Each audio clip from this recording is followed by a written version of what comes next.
Thank GAA, it's Friday.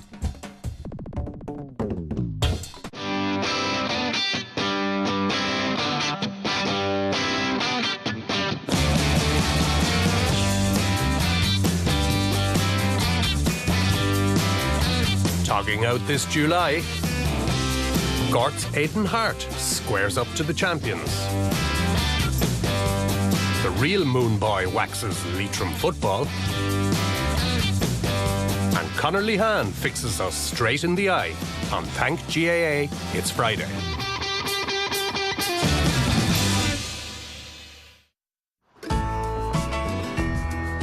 But first, let's connect a Cork City boy who winters in England with 6 golden Kerry summers.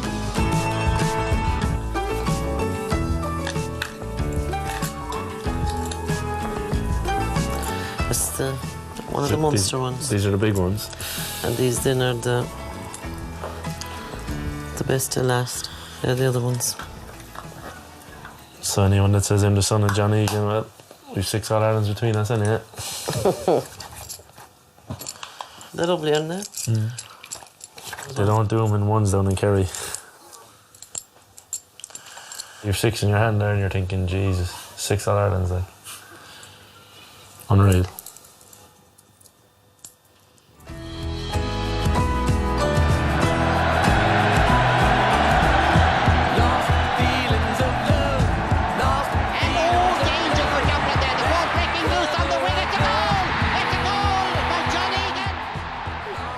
My father, 6 All-Ireland medals for Kerry, various All-Stars, National Leagues.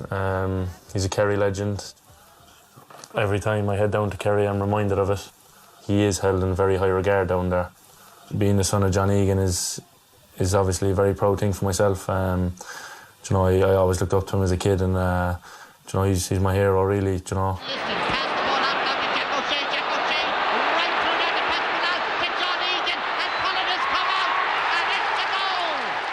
If I stayed and played Gaelic, maybe there would have been a bit more pressure on living up to the name, but Sunderland actually wanted me to go over on trial, so I was still playing Gaelic, still playing hurling, still playing the soccer for the boys and a bit of basketball, and I headed over to Sunderland. And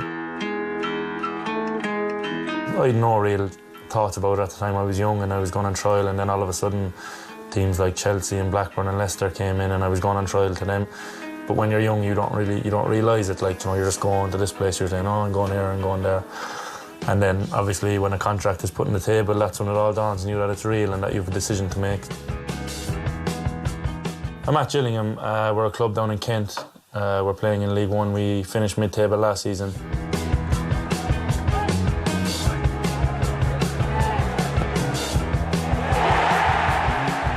Played 52 games, so it was my first kind of full season of football at a first-team level, which was great for me. I won Player of the Year as well at my own club, which was a huge honour for myself and my family, obviously. John Egan continuing a fine tradition of sport in that name. My dad, he took first pride in me. He'd be walking around here with, the latest tracksuit I had, or let's say I had an Ireland top or a Sunderland tracksuit or something, he'd have it on him, proud out, like, going up to the pitch and that, myself having a kick around, and he really enjoyed the fact that I was over there playing football professionally. He's proud as a peacock. He couldn't wait to tell everybody the latest update, which was great, really. He got fierce enjoyment and fierce happiness out of it as well. Obviously, it is tough now that he's gone, and you do have your down days. It's still a bit raw, like, even though it's 3 years down the line, you're thinking, did it really happen, because every day you're with him and every day you're talking to him, so you wouldn't miss him now and again, and all the time, really. You never stop missing someone that's that close to you, really. You have the memories to look back on, and they're the kind of things that pick you up when you're down.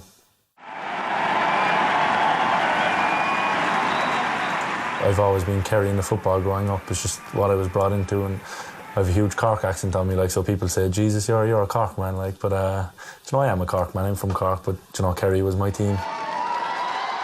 I went to the All-Ireland now last year and had a great time, and I'll always show for Kerry in football. Even though if Cork are playing, I'd like to see them do well, because I have a lot of friends playing for them. The Munster final is different, like, you want to see Kerry win.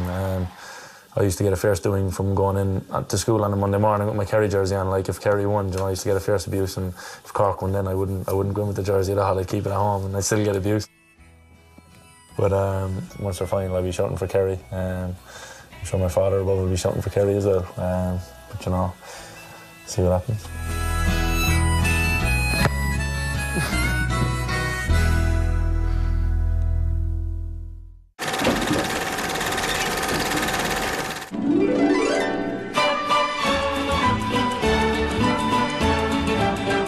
When Moon Boy David Rawls' on-screen war paint is wiped, he's more than happy to make up the numbers for a small Leitrim parish.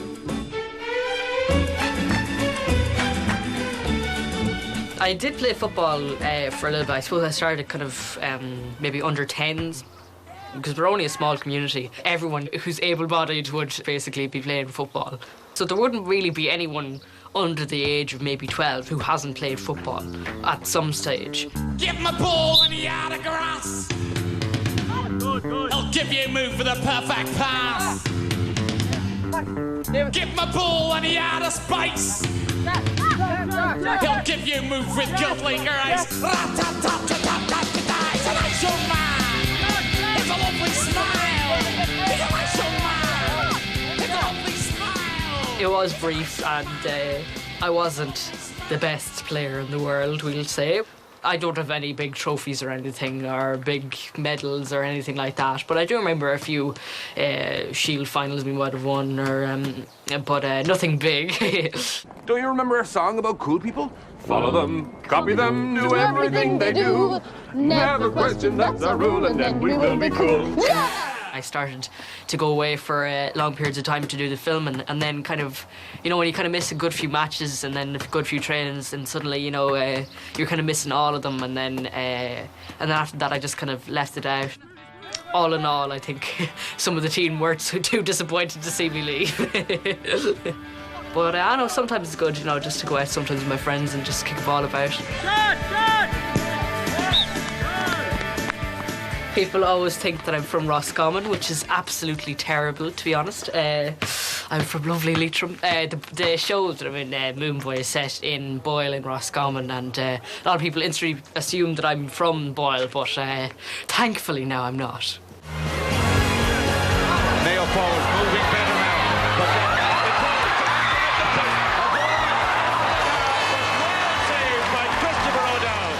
Chris O'Dowd, who's in the show, he played for Roscommon when he was 20, and he was the goalie, I think, and he was very good, and he'd go around sometimes with the football, and he was actually really good. So what did you get? Some frozen peas and a box of cling film. Oh, deadly. What a score! The other lad in Moon Boy, Porrick, he's Ian O'Reilly, and he's from Mayo. And so basically every time I see him, he's always has something to say. David, when was the last time Leitrim won the All-Ireland? And I'd be like, oh, last year, you know, and I'm like, where did you last win the All-Ireland? But there's kind of a lot of that. And David's beloved Roscommon are in action this Saturday evening.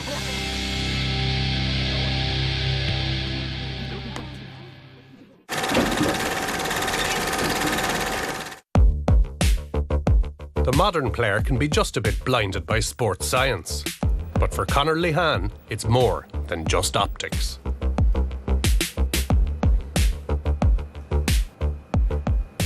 I first noticed it when I was 16. I remember I used to be playing goals for the minor club team. I couldn't read the numbers on the back of the jerseys.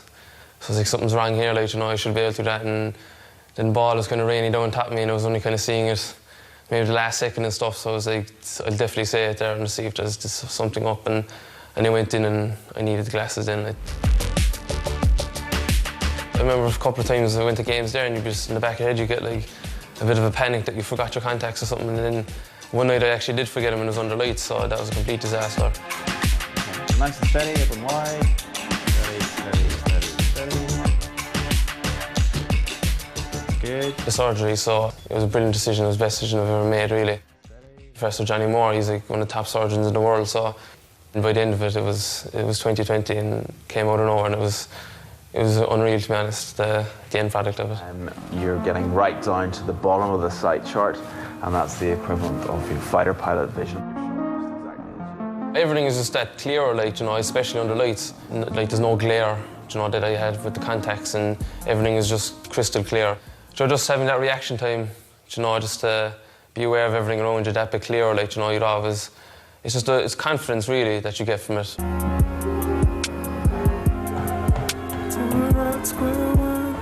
Against two, breaks down towards Devine, comes back further here as Michael Brick-Walsh on towards Devine. Devine, the UCC student, going through. Hoop stopped, finally gets it in. He scored in the league final against Cork. He's done it in the Munster semi-final. It's just a bit frustrating at times when, you know, it doesn't go your way and it just feels you're kind of helpless at the moment, like, because you know we can do it, but it's just a matter of kind of keeping it consistent as much as possible. Jimmy Barry Murphy looks like he's done it. It looks like he's brought a Cork team from nowhere to win the championship. A few seconds remaining. Nicky O'Connell now trying to fend off challenges. Back out it comes once again to Donald O'Donovan. They would deserve a draw. They get a draw. Donald O'Donovan puts it over the bar. It's all over and it's ended in a magnificent draw at Croke Park.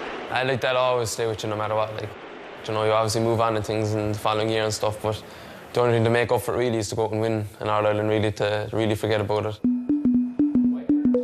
It's kind of been up and down really rather than totally steady and stuff, but we're always confident, like, because we know when we perform, we conform to the best. Like, every team is a threat no matter who they are. Regardless of who you're playing, you can't ever presume or think that you're going to get anywhere an easy game off anyone. Like, you just go out and perform. The way we are trying to approach is that no matter who it's against, we go out and perform and concentrate on our own performance rather than worry about where it's on and who we're playing, and just completely focus in on us, because when we do that, we can get the best out of ourselves.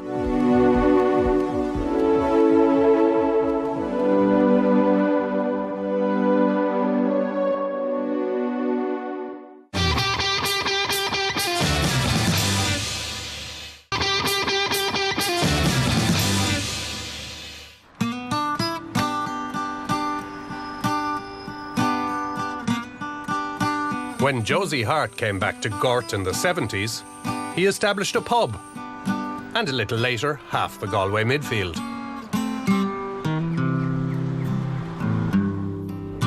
Got a free ticket to go to New York in 1966, and took it, went for a year, stayed 10. Married an American from Pittsburgh, and she stayed as well. The game is on. New York breaking away. Primarily everybody stayed with their own county, so Galway was ours. In New York, we had some great hurlers in Paddy Egan, Austin Flynn, John Doyle, Pat Dunny, Bernie Hartigan, Christy O'Brien and Christy Ring. Played on him in the Cardinal Cushing games in 1966. Sure, he was an intense person. He rearranged the team himself at half-time and wouldn't have known, 10 or 11 of them. I actually have an American passport, would you believe? I suppose Dad has his New York Championships back from the 60s and 70s, and I luckily got my first one there last summer, so I have a New York Championship as well. And at the moment, we're currently level at 2-all on county senior championships here at home. Dad has 2 from 1981 and 83, and I have 2 myself then from 2011 and 2014. In a world where we aspire for perfection, Kilkenny are the ones who've reached the peak more often than any others in recent years. And Galway look for an early start here now with Angus Callanan trying to launch the opening attack. Balanced here towards Aidan Hart, and Hart puts that one between the posts and over the bar. The Leinster final is going to be a test, and we know where we're at. And one way or another, we're going to have 3 weeks or 5 weeks after that for a quarter-final. And if they stay improving, we should be a match, for anybody, and get hurling into August, which we've been trying to do now with the last couple of years. I suppose the first day against Dublin, we missed a lot of chances in the first half, and they kind of took over then in a slight period at the end of the first half and the start of the second half. And look, at the end, I suppose, being a midfielder, you're just always trying to get on the brakes or just be in the way or get in there. And luckily, the last ball hopped into my hand. Galway still have a chance here. Aidan Hart scored a point in the first half, heading towards the 20. Is this the equaliser? Yes, it is! Probably when I had the ball in my hand, they were probably looking around to see who else I could give it to, but when I took off on the run, sure, just stay going anyway and trust yourself. Well, I was in the middle of them in Morara 2-all until I ran out of words, and I think it was gone over at that stage, all right. Yeah.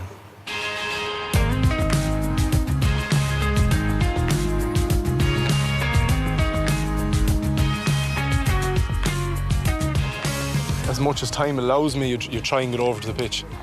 So be very mindful of it, definitely in a few years to come, and when your own career finishes, that you try and get over here with whatever young lads will be there at the time and try and give back as much as you got. Group of 3 facing a group of 3 all the way over.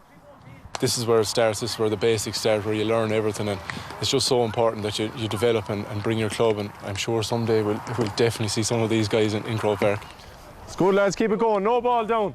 Our league campaign wasn't great, we regrouped, got over Dublin, got over Laois, and we're going into Croke Park facing Kilkenny in the Leinster final, the reigning All-Ireland and Leinster champions, and you really couldn't ask for any more, and if you're not looking forward to that, then I think you're in the wrong game, really.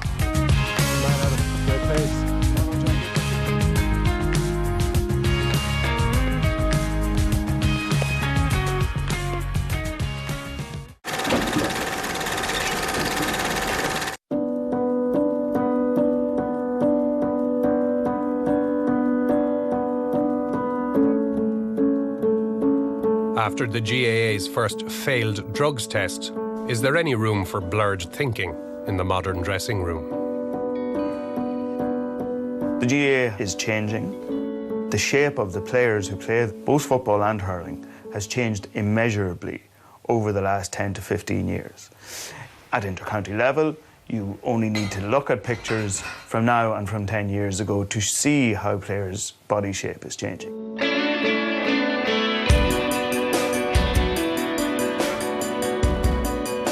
If you look at like the GAA now, is the small margins between teams winning and losing, so teams and individuals are looking for that edge.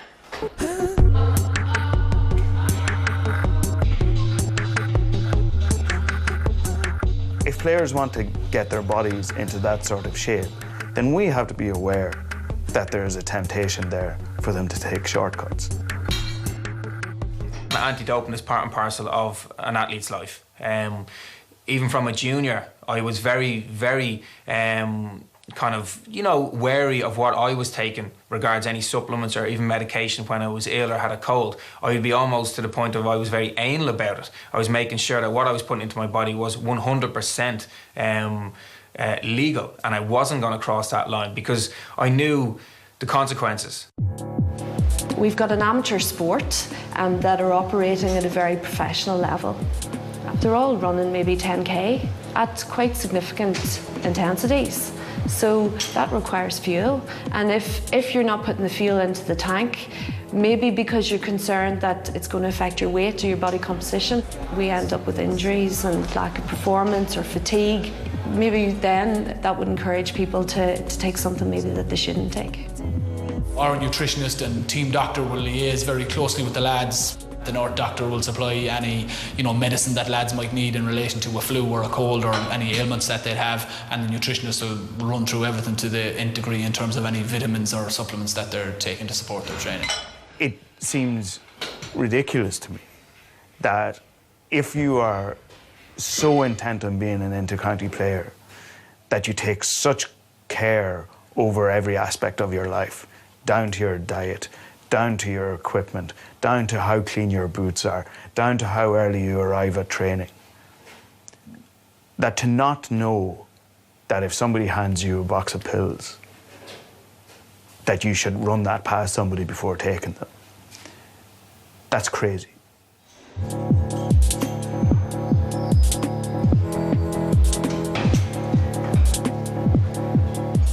There's no excuses, it's clear from our anti-doping guidelines. There's no excuse for a failed drugs test. It doesn't matter how that product or whatever it is that has caused a negative test, there's no excuse.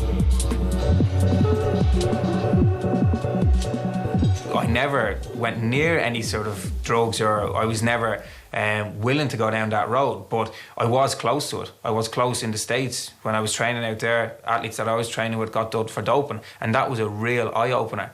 And I just think with GAA, now that the level of expectation, there's an awful lot of drive now within players trying to get onto a team, get into that squad, that you're always going to have that element of will I or won't I? But I think through education and making the players aware of the consequences, not only from a sport, but also your life. You know, you could tarnish your whole career by just being a bit naive for one split moment.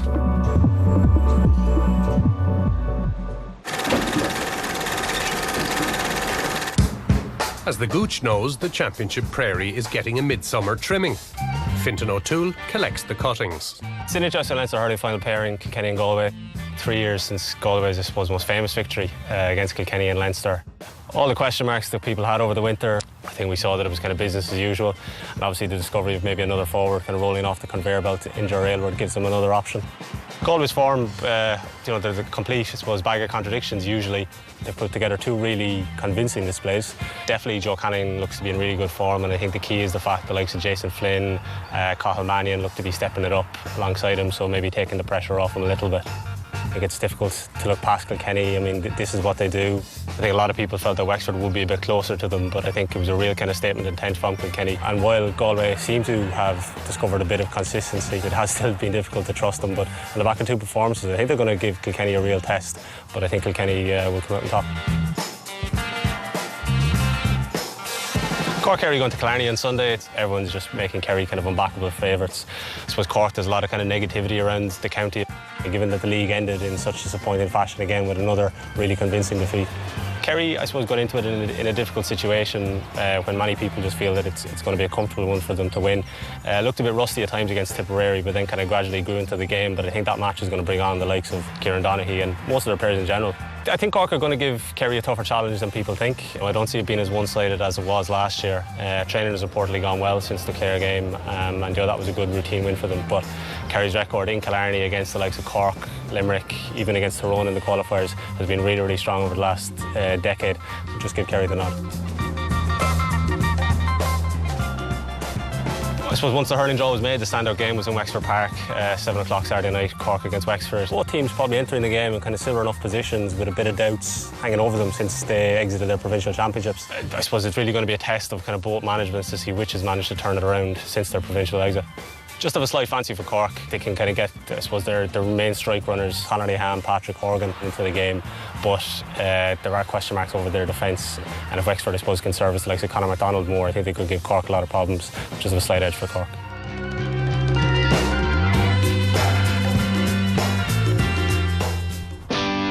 Togging out next week, long vehicle, the Shanahans drive for Thurles. Caffeine for the qualifiers? Jamie Clark thinks so. And Westmeath's John Heslin, outstanding in his field. And tonight's programme is repeated at 4:10 tomorrow. That's just before the Saturday game. Of course, that was the catch-up.